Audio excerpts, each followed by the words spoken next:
Olá pessoal, bem-vindos ao podcast Agriquem. Eu sou Fernanda Aguiar e faço parte do time de desenvolvimento de mercado da Agriquem.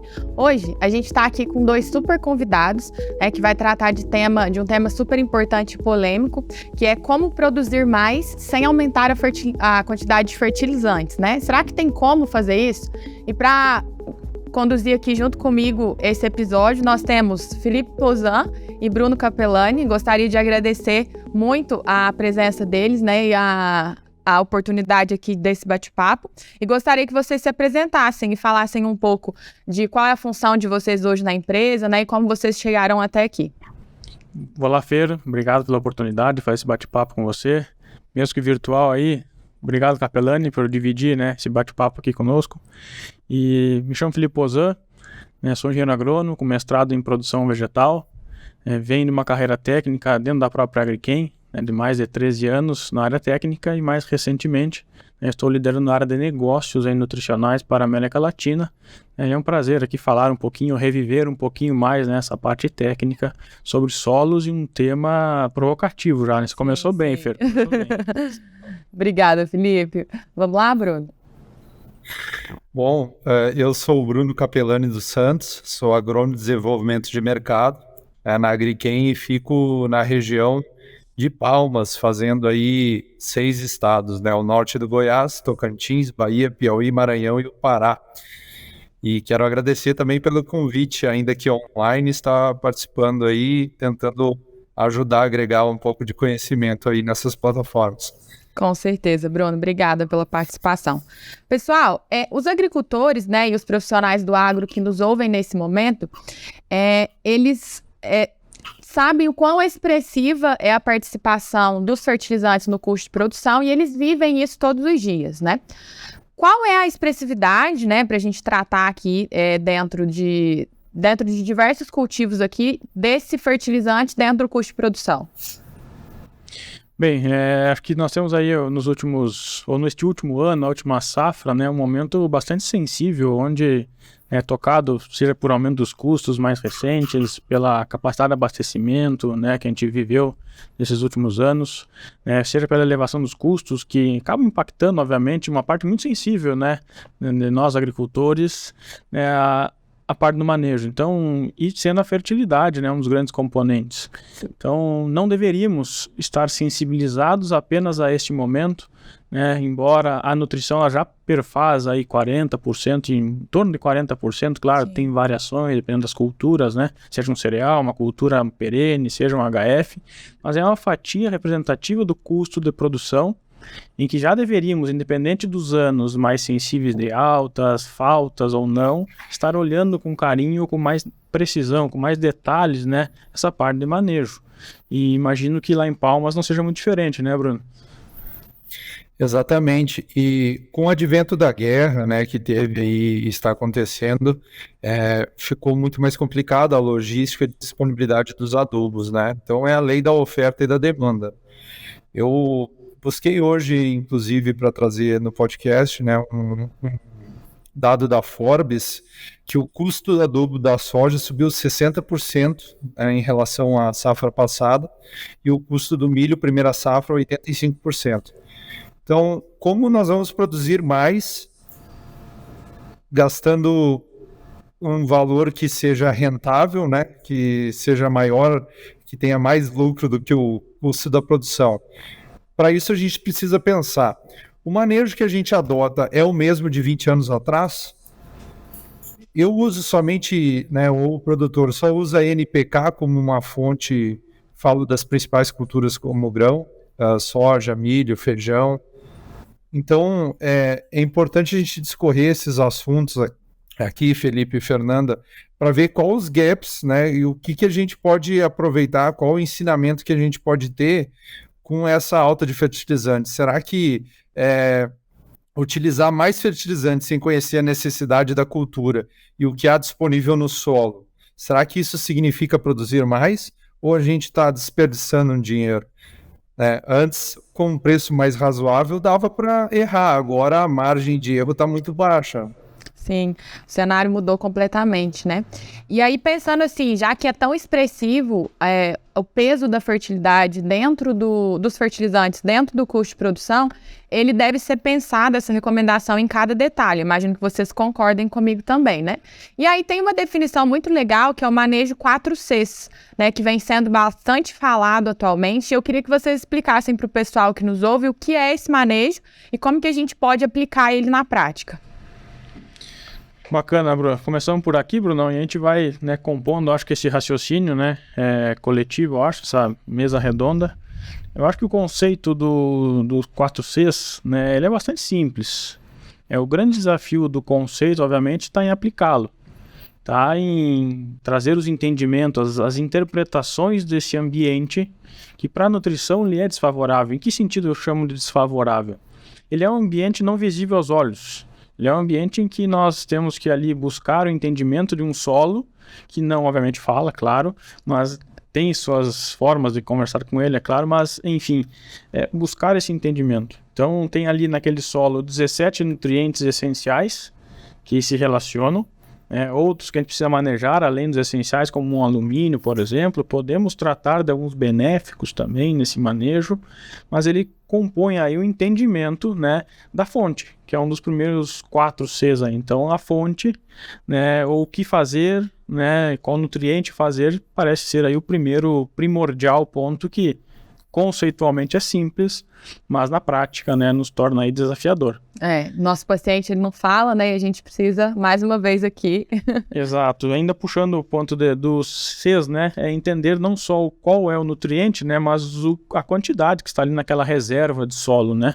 Então, a gente partiria depois para o entendimento da diferença entre reserva e o que a planta vai necessitar, né, que também é uma busca de entendimentos, né, primeiro, o que tem no solo, reserva. Segundo, o que a planta vai necessitar, e eu entro na questão do segundo C, que seria a dose. Quanto eu deveria aplicar daquele nutriente que eu já identifiquei que é limitante. Então, passo para, né, o segundo C. Exato. Quando eu vou para o terceiro, né, que seria a hora, né, o momento, entender dentro de uma demanda da planta qual é aquele momento chave, mas não se ater a ele, porque a planta tem demandas contínuas, mas seria o terceiro C. E, obviamente, o local, se eu vou ter aí condições de aplicar ele mais próximo, né, da semente, se eu vou aplicar ele na semente, eu vou aplicar ele na folha. Então, tudo isso nos traz, obviamente, esse desafio dos 4Cs, que conceitualmente é simples, quando eu falo fonte, dose, momento e local, mas a interpretação, a correlação destas fases, né, torna essa atividade, diria que por vezes, ou antigamente, né, muito deixado de lado por muitos agricultores, por muitos técnicos que se formavam e iriam para um caminho de receita de bolo. Usar lá os 4,14 de 8 no HF, usar a mesma adubulação de soja dos antepassados, toda a safra. Ano de crise, diminui a dose. Ano de oferta, né, disponível com bom custo, aumenta a dose, sem pensar nessas relações. Então, esse contexto certamente vem mudando, né, e vem nos trazendo um pouco dessas provocações. É possível produzir mais, né, sem aumentar, né, o uso de fertilizantes? Mas tem ponderações aí que a gente pode debater, né, Brunão? Exato. Na prática, a teoria pode ser bem diferente, né? Mas sei que complexa, mas às vezes possível. Vamos lá, Bruno. Exatamente. E isso corrobora muito a duas leis que até o PANUTRI, né, que é o nosso Programa Agronômico de Monitoramento Nutricional, segue, que seria um pesquisador muito famoso, William Albrecht, né, um professor emérito da Universidade de Missouri, que ele propôs o equilíbrio das bases, né, ou seja, ter um solo equilibrado. Junto disso, também a gente tem a lei do mínimo, que é lá de meados de 1846 por um químico chamado Lieberg, Justus Lieberg, que ele define que a produção das culturas limita o nutriente em menor disponibilidade, que é aquele barrilzinho, né? Ou seja, aquela parte que está mais para baixo que as outras está limitando a produção. Então, como a gente falou, se o manejo que eu faço é o mesmo de 20 anos atrás, que eu uso só como fonte NPK, e hoje nós temos já soja com milhos, com tecnologias, né, OGMs, como será que é o aproveitamento dessa soja? Será que a gente não está subjugando a eficiência dessa soja? Por que que a gente não pensa em micronutrientes, né? E diminui talvez um fósforo, um potássio, que é o que e o nitrogênio, que estão impactando muito no bolso do produtor. Ponto aí, já que você tocou, né, relacionado a micronutrientes, num ponto super importante que, como você bem disse, hoje você atua numa área em que tem aí um vasto plantio e cultivo de soja, né, e isso vem crescendo aí nos últimos anos. E a gente sabe que a cada vez mais as empresas têm lançado materiais genéticos diferentes, né, novos aí no mercado. E esses materiais genéticos, eles têm uma certa resistência, né, apresentam algumas características que são desejáveis, foram trabalhadas aí muitos anos na pesquisa. E aí o que eu queria saber de você é se no atual momento aí, né, e no seu cenário, você percebe que é necessário um manejo diferente nutricional para essas cultivares melhoradas, que estão trazendo aqui outras características diferentes do manejo que a gente já utiliza, o convencional? Totalmente. A Agriquem tem um compromisso com os produtores de fazer uma marcha de absorção de nutrientes, né, das principais culturas. Na minha região, por exemplo, é arroz e soja, né, mas tem a região de Minas, café, e a região lá do Nordeste tem de frutíferas, né, enfim.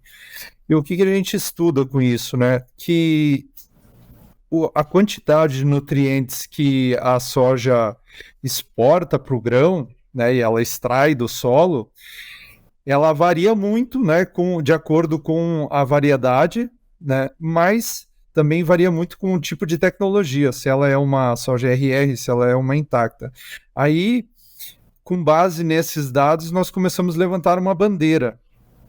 O cobre, por exemplo, que era um micronutriente que muitas vezes não era levado em consideração, ele é muito mais extraído pela soja intacta, por exemplo, que uma soja RR, com base nesse estudo que a gente faz anualmente da marcha de absorção. A necessidade de zinco também é bem maior do que uma soja RR ou uma soja convencional.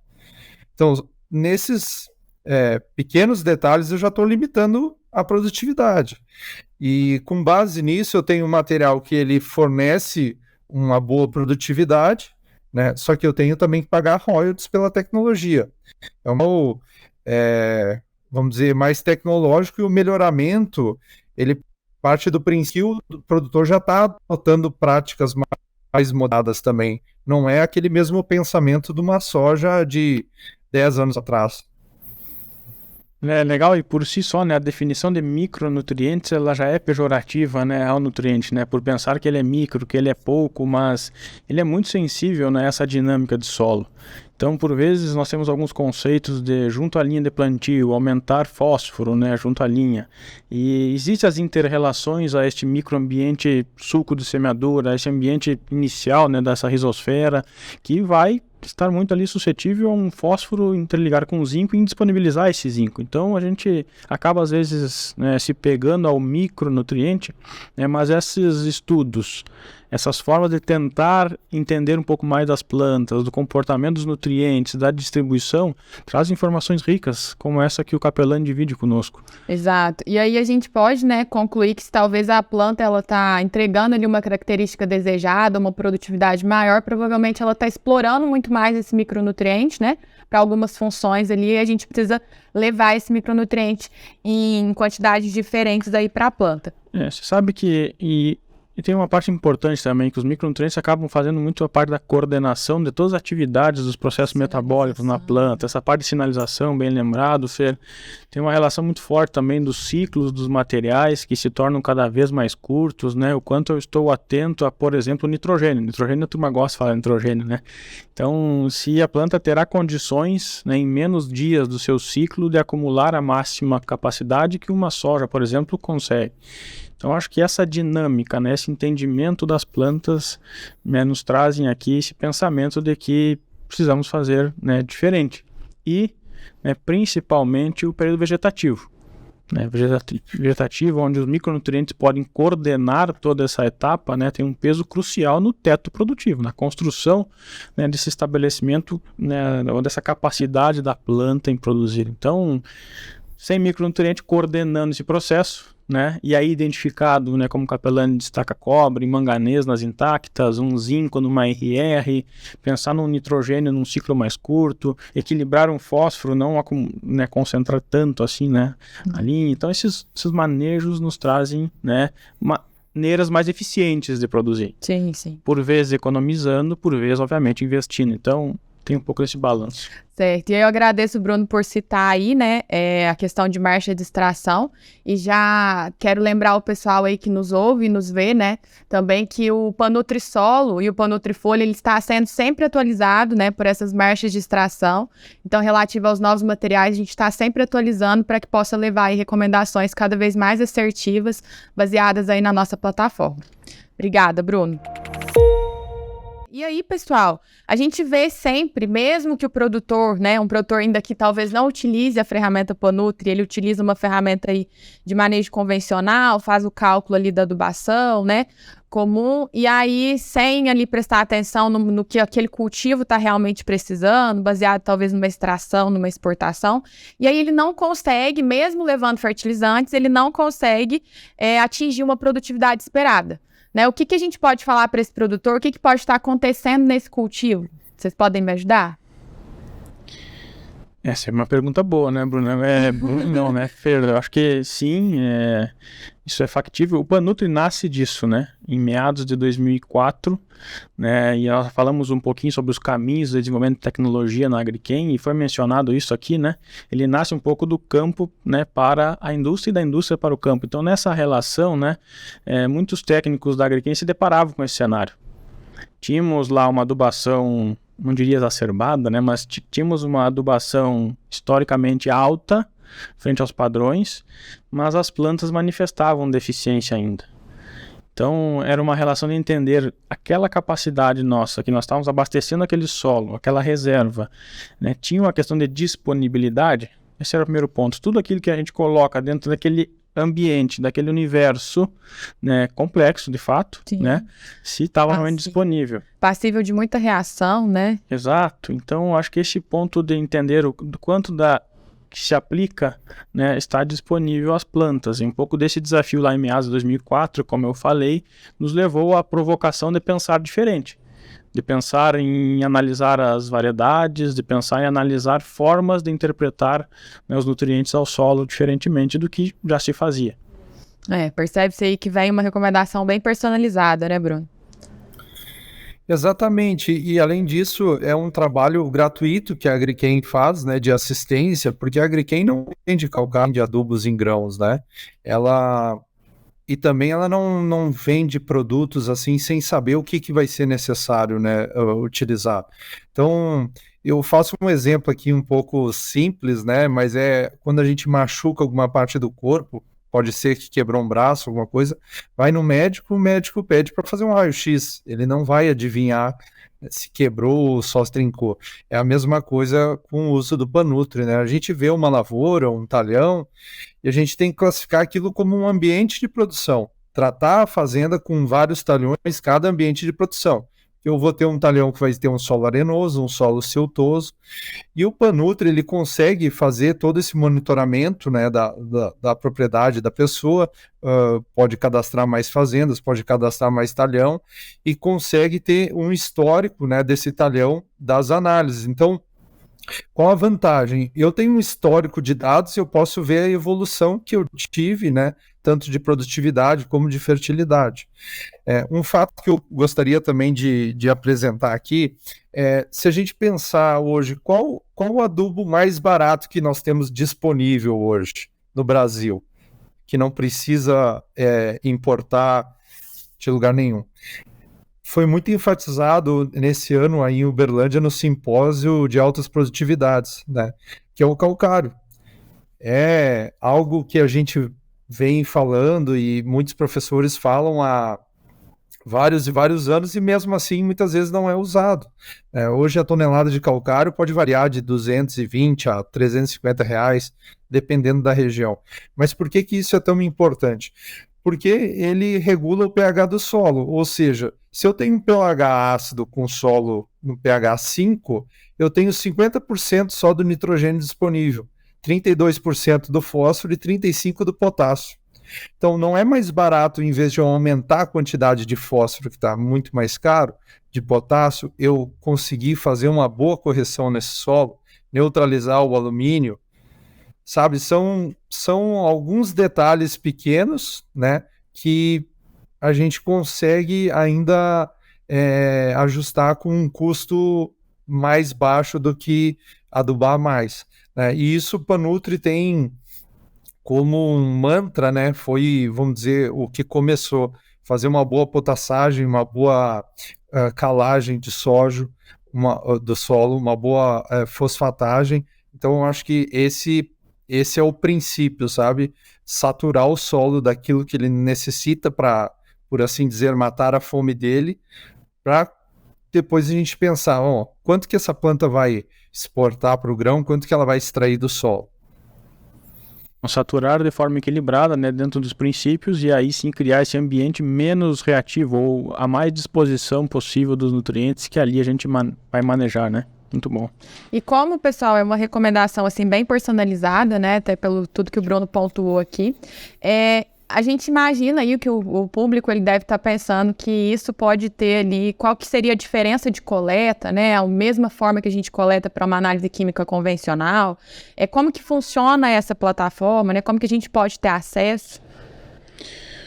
Bom, Bruno, acho que, e Fer também aqui, acho que a questão do manejo das coletas, né, ela não tem um grande diferencial, acho que tem toda a mesma metodologia, o mesmo capricho, o mesmo detalhamento, representatividade.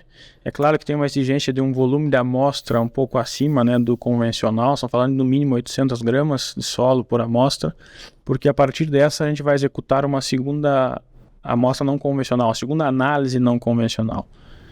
Nós falamos bastante aqui sobre reserva de solo e falamos aqui sobre necessidade das plantas, né? Então, reserva já é tipicamente bastante estudado. Quando a gente fala em necessidade das plantas, né, não diria, né, tradicionalmente estudada, mas temos a consciência que a Agriquem atualizou estas referências hoje. Sim. Então, a partir de um banco. E aí, no meio dessas duas correlações, o entendimento que nós apenas mencionamos, que é a disponibilidade desses nutrientes de uma reserva para abastecer uma planta, porque as plantas, obviamente, não mastigam, elas bebem, né? E, curiosamente, nós pouco conhecemos o que tem na solução deste solo. E o Bruno trazia aqui alguns detalhes, alguns elementos na conversa dele, né, na relação das texturas de solo. E é interessante ver, ao longo dos mais de 45 mil análises de solo que tem num banco de solução de solo também, né, como é o comportamento, como difere um comportamento, até mesmo uma cultura, uma textura mais arenosa, argilosa. Então, um exemplo talvez o potássio. É evidente que os níveis em solução podem ter o mesmo nível absoluto na reserva do solo. Mas quando eu pego uma textura mais arenosa, né, a capacidade de abastecimento desta reserva para a solução em potássio, ela é muito maior do que no solo argiloso. Então, os mesmos níveis absolutos, né, relativos ali em proporção a CTC, trazem uma capacidade de abastecimento dessa solução diferente. Então, né, passada a parte da amostragem, que é muito similar, o grande diferencial está nesse entendimento, né, nessa correlação entre reserva, disponibilidade e necessidade dos nutrientes, né, projetada para a safra, é claro. Que aí é feito pela análise de extrato de saturação, certo, Felipe? Correto. Exato. A análise de extrato de saturação, pessoal, acho que eu vou pedir o Bruno para falar, né? Senão eu vou roubar aqui a parte dele. Você poderia explicar, Bruno, como que funciona? É um bate-papo. O Felipe já deu um pouquinho de uma explicação, mas a análise de extrato de saturação ela é um valor um pouquinho mais caro que uma análise química normal, porém ela simula uma extração, né, o que a planta está extraindo realmente da solução do solo. Então é feita uma simulação e tudo que estiver naquela análise é o que a planta vai conseguir realmente extrair da solução. Como o Felipe bem falou, a planta ela bebe, né? E ela não escolhe, né? Como a gente vai às vezes num buffet lá se servir, eu vou comer um arroz, um feijão, uma carne, eu escolho o que eu quero. A planta ela vai, né? A raiz ela vai por onde tiver maior disponibilidade dentro dessa solução. Então, se eu tiver pouco zinco, muito fósforo, muito potássio, ela vai extrair o que tiver mais em abundância. Sim, então a gente poderia concluir que a análise química, ela trata os elementos que estão presentes naquela amostra de solo, né? Reserva. E a análise de extrato e saturação, ela trata o que está disponível na solução do solo para a planta absorver, certo? Perfeito, aí correlacionado com a necessidade. Exatamente. E aí, pessoal, pensando, né, em culturas aqui, vou trazer agora um pouco mais para o nosso foco aqui de Minas Gerais, como Minas Gerais e São Paulo, né, como café e os citros. Qual que é a percepção, a primeira percepção quando a gente adota a ferramenta nesses produtores, Felipe? Por exemplo, o produtor, ele leva essa análise para a gente roda esse laudo do Panutri e devolve esse laudo para ele, né? Qual que é a primeira percepção que ele tem quando recebe esse laudo? Eu acho que o primeiro impacto sempre, né, numa questão de planejamento, nós estamos falando de um planejamento prévio, né, e uma busca de uma assertividade maior. É fato que após uma adubação, após a condução do ciclo da cultura, seja ela perene ou não, essas dinâmicas vão ser alteradas, porque o input de água no sistema ele não é regular, né? As chuvas elas oscilam durante o ciclo da cultura, né? A temperatura, N razões para que a gente aí leve, né, a alterações ao longo do ciclo, mas eu tenho que, obviamente, começar esta etapa de planejamento, né, de uma maneira mais assertiva, minimizando aí os riscos que poderão vir. Então, acho que o primeiro impacto, e eu venho nessa, é pensar de uma forma sistêmica, é pensar de uma forma planejada, para ao longo da safra, uma visão de longo prazo, eu ir construindo essas condições que o Bruno destaca para nós, e ao longo da safra eu ir otimizando esse investimento. Numa cultura perene, né, obviamente a cultura passa, eu não retiro ela do campo, ela fica ali, né, por todo o período, então eu tenho que ter uma constância disso. Então me parece, a minha percepção, que o primeiro impacto, obviamente, é ter essa mudança, né, de mindset, ter essa mudança comportamental, né, para um maior planejamento. Sim, e assim, fica claro, né, depois de tudo que vocês falaram aí, que a personalização de atendimento, né, que prevê, né, que antecede essa tomada de decisão. E aí, a utilização dessa ferramenta, pessoal, ela é um custo a mais para quem está nos ouvindo e talvez queira trabalhar com essa ferramenta. E a segunda pergunta também, ela recomenda somente produtos Agrichem ou ela recomenda outra diversidade aí? Não, na verdade é uma ferramenta gratuita, né? O produtor que tiver interesse é só entrar em contato com algum colaborador Agrichem ou com os canais, né? As revendas que são canais Agrichem, que vai ser feito toda essa assistência, né? Qual o custo, né? O custo é uma análise de química normal, né? De solo e análise de extrato e saturação. Agora, eu preciso fazer análise de extrato e saturação em todos os talhões? Não vai ser preciso, né? A gente pode mesclar para diminuir um pouco desse custo com alguns talhões referências, né, que eu posso ter dentro daquela propriedade. E como ele funciona, né? Ele é dividido, então, entre a calagem, né? O que eu preciso de calcário, ele já dá qual o PRNT desse calcário, né? A pessoa informa, e ele já vai dar automático quantas toneladas por hectare vai precisar. E se há necessidade ou não. Isso também para fósforo e para potássio. Depois, ele tem uma segunda parte, né, que é o Panutri Folha, que vai ser maior explicada num outro podcast, mas também que, através de análise de folha, consegue perceber quais os macro e micronutrientes que estão em deficiência. Desculpa. Tem mais alguma observação, Felipe, que eu deixei passar? Não, acho que é nesse sentido mesmo que você vem trazendo, né? A questão que a gente falou de planejamento e o quanto que eu vou inserir depois uma rotina de monitoramento na folha para fazer o cheque, né? Como é que está esse balanço? Certamente, se eu fiz um bom planejamento, fui mais assertivo, os desvios depois na folha ou durante o ciclo serão muito menores, certamente. Mas eles ainda existirão, por isso, né, se trabalha com planejamento também depois de monitoramento. Né, que aí após plantar a cultura vai se desenvolver, eu vou inserir uma rotina de monitoramento com um módulo Panutri Folha. E eu acho que tem um ponto interessante também, nós falamos tanto no início, né, de custo ou investimento de 40% do custo de produção de um agricultor, né, próximo a isso, é fertilizantes, né, às vezes um investimento numa análise a mais que vai trazer uma precisão, né, na decisão, que vai trazer, né, manejos mais assertivos, né, se torna um investimento. né? Deixa de ser um custo e passa a ser um investimento, porque vai guiar a decisão sobre 40% do meu custo de produção já. Então, acho que esse balanço entre escolhas e Pesos decisões e medidas, né? no planejamento já é uma cultura que, felizmente, né, nós não temos neve no Brasil. O americano talvez passe o inverno se planejando. Nós, como é uma cultura tropical, tem cultura de inverno, tem cultura... E a gente acaba emendando uma safra na outra. Então, acho que essa relação, novamente, destacaria, né? Que sim, tem um investimento a mais, porque você vai trazer novas análises a esta amostra, mas tem um norte, tem um guia sobre uma conta pesada, né? E tão relevante. Nutrição, por várias vezes a gente menciona isso, né?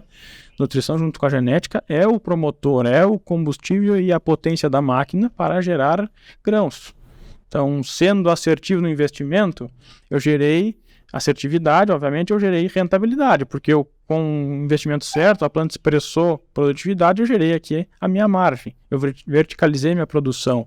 Então, são balanços, são pesos e medidas, como você fala, Fer, que são super significativos. Sim, e aí entra num ponto muito importante também, que é a questão de amostragem, né? E para onde a gente vai levar essa amostra, né? Para ser realizado o laudo.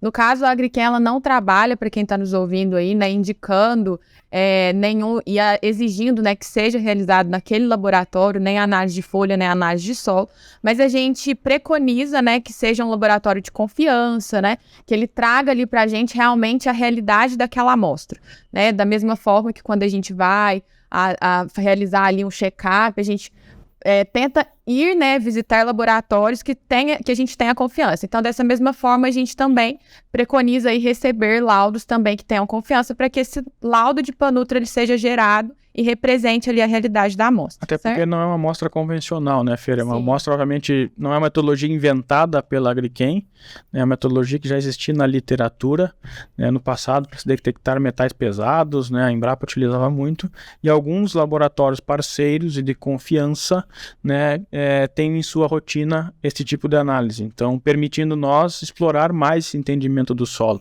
permitindo nós a conversar mais com o solo, né? Sim. Exato, a gente recebe alguns laudos bem legais que, assim, dão alguns insights, né, e permitem que a gente discuta isso mais com o produtor.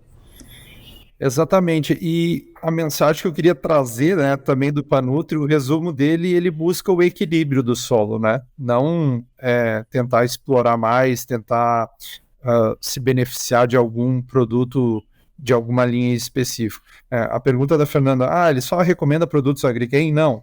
Por exemplo, a Agrichem não trabalha com calcário, adubos granular, seja com base em potássio, fósforo ou nitrogênio, né? E a gente segue muito o que o professor William Albrecht falou, né, que ele tem uma frase que é muito evidente, né, nos dias de hoje, que é: o excesso de qualquer elemento significa obrigatoriamente a carência de outro elemento. Então, vamos buscar o equilíbrio, né? Se a gente pensar muito no fósforo, pensar muito no potássio e não pensar, vamos dizer, num zinco, num cobre, num boro, com as tecnologias, com os materiais que a gente tem hoje, a gente está deixando de faturar mais no campo. Sim, e aí tem uma frase bem legal, Bruno, que você falou, né? Que é não vender aquilo que o produtor não vai precisar. E é exatamente isso, né, que a gente faz com as duas ferramentas, não entregar nenhuma solução para o produtor que não seja realmente necessidade daquele talhão e daquele cultivo que ele tem no campo. Pessoal, a gente está chegando, né, ao final de mais um episódio, que gostaria super de agradecer a participação de vocês. Foi muito legal, tenho certeza que quem está nos ouvindo aí tem muitas ideias, né, e muita curiosidade também para ver esse tipo de recomendação no campo. Então é legal aí contactar algum distribuidor Agrichem e até mesmo algum colaborador da nossa empresa para realizar ali um teste entre um talhão que foi manejado com a ferramenta Panutri, né, e um talhão com o manejo convencional da fazenda. Eu tenho certeza que a gente vai ter ali muitas surpresas, né, nesse caminho, Bruno. E gostaria que vocês deixassem uma mensagem para o pessoal que está nos ouvindo e também a rede social de vocês, caso vocês tenham disponibilidade, para que eles possam tirar alguma dúvida e entrar em contato com vocês. Bom, Fer, acho que eu que agradeço aqui a oportunidade, o bate-papo mesmo virtual aqui, Bruno, acho que foi um prazer dividir esse momento com você. Certamente esse tema, né, ao meu entendimento, é um tema que vai perdurar por muitos e muitos anos ainda, essa busca, né, já é um sinal em outras indústrias, em outros estudos, seja a medicina, né, que busca esse entendimento melhor da nutrição humana, as correlações dos nutrientes com a capacidade do ser humano em resistir, né, a doenças também sobre isso. Então, acho que sim, esse entendimento sobre a nutrição, né, nos fará trazer essa agricultura de precisão que a gente tanto fala, essa agricultura sustentável, essa agricultura de menor impacto, essa agricultura de maior rentabilidade. Eu acho que tem tudo a ver com este tema Panutri que ele aborda. É um tema muito mais amplo do que propriamente fertilidade e um sistema de recomendação. É um manejo, né, ao longo da fazenda, de longo prazo, olhar perfil de solo e não se restringir ao micronutriente, né, e muito menos ao macro, já que se faz, né, de alguma certa forma. Então, infelizmente não tenho redes sociais ainda, Fer, talvez um dia a gente crie essas redes, mas é um prazer, né, estar aqui com vocês novamente e bater um papo sobre esse tema que considero tão relevante. Obrigado, prazer. Obrigada, Felipe. Eu também gostaria de agradecer muito a Fernanda, né, que trabalha no mesmo time que eu, o Felipe, que é uma pessoa aí que tem uma experiência muito grande, né, na parte de nutrição e, enfim, em outras áreas relacionadas à agricultura. E eu faço das minhas palavras também a do Felipe em relação ao Panutri, né, tinha uma disciplina, né, na faculdade que é a teoria da ciência que fala a verdade sempre é provisória, né? O que a gente fazia 20 anos atrás era aquela verdade, né? E hoje evoluiu. Hoje nós temos materiais genéticos que são mais exigentes, a gente tem novos desafios, né? Maior preço dos insumos. Como que a gente vai pensar com aquela cabeça de 20 anos atrás ou pensando agora em adotar estratégias de manejos diferentes, mais assertivas para conseguir ter uma lucratividade na lavoura? Então eu gostaria de agradecer esse momento, né? O meu Instagram é @BrunoCapellani e o meu LinkedIn é brunocapellani@hotmail.com ou Bruno Capellani, e eu acho que é o único do Brasil. Pode me achar aí nas redes sociais, será um prazer. Isso aí, pessoal, fica à vontade para tirar bastante dúvida de Panutri com o Bruno. E assim, eu fico muito feliz, né, de fazer parte dessa história do Panutri com vocês da empresa, né? Eu e o Bruno, a gente foi praticamente admitido na mesma época, então caminhar aí, trilhar esse caminho com vocês tem sido bem especial. Pessoal, o Panutri, ele é uma ferramenta exclusiva da Agriquem, e se você tem interesse, né, em utilizar essa ferramenta no seu cultivo, entre em contato com o distribuidor que nós estaremos à disposição para trazer esses benefícios para o seu cultivo. E se você ficou aqui com a gente até esse momento, né, porque esse episódio tem muito a agregar aí no campo, a produzir mais e melhor, então a gente espera vocês para o próximo episódio. Um abraço aos nossos ouvintes e até a próxima.